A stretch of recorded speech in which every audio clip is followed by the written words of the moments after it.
নমস্কার। মনটা আজকে সত্যি ভারাক্রান্ত। একটার পর একটা ঘটনায় যেভাবে তৃণমূল কংগ্রেস এবং জোড়াফুল জড়িয়ে পড়ছে তা চোখে দেখা যায় না, বিশ্বাস করা কঠিন। তারাতলায়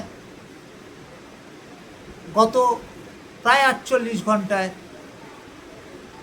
যা ঘটল তা অত্যন্ত দুর্ভাগ্যজনক বললে কম বলা হবে, নিন্দনীয়। আমি যে দলের তৃণমূল কংগ্রেসের প্রতিনিধিত্ব করেছি কলকাতা পৌরসভায়, সেই দলের গাফিলতিতে আজকে বিধানসভায় মাননীয় মুখ্যমন্ত্রী বলেছেন যে তৎকালীন মহানাগরিক স্বাক্ষর করেছেন যে প্ল্যান অর্থাৎ নকশা মঞ্জুর হয়েছে তা ত্রুটিপূর্ণ এবং যার ফলে এতগুলো নিরীহ মানুষ প্রাণ হারালো। এই ব্যথা সহ্য করা যায় না।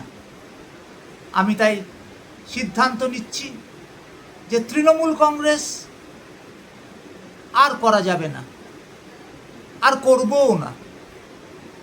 ইতিমধ্যে আমি সংবাদ মাধ্যমকে বলেছি জোড়াফল চিহ্নটাও পরিত্যাগ করতে হবে, হয়তো এই মুহূর্তে থেকেই পরিত্যাগ করলাম।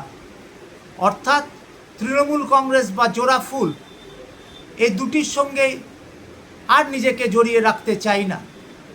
কারণ যেভাবে পৌরসভা চলেছে, গত 5 বছরে বহু ঘটনা ঘটেছে। শুধু তো একটা তারাতলা নয়, গার্ডেন ব্রিজ ঘটেছে, আরও অনেক ঘটনা ঘটেছে।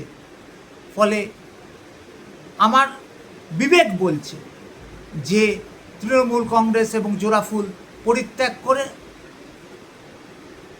নিজস্ব পথে আগামী দিনে চলাটাই বোধহয় সঠিক সিদ্ধান্ত হবে। যাদের সাথে এতদিন দল করেছি সবাইকে ধন্যবাদ জানাই।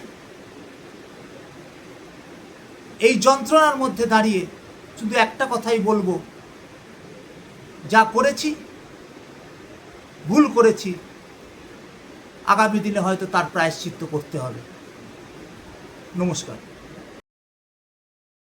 ফলো করুন বর্তমান।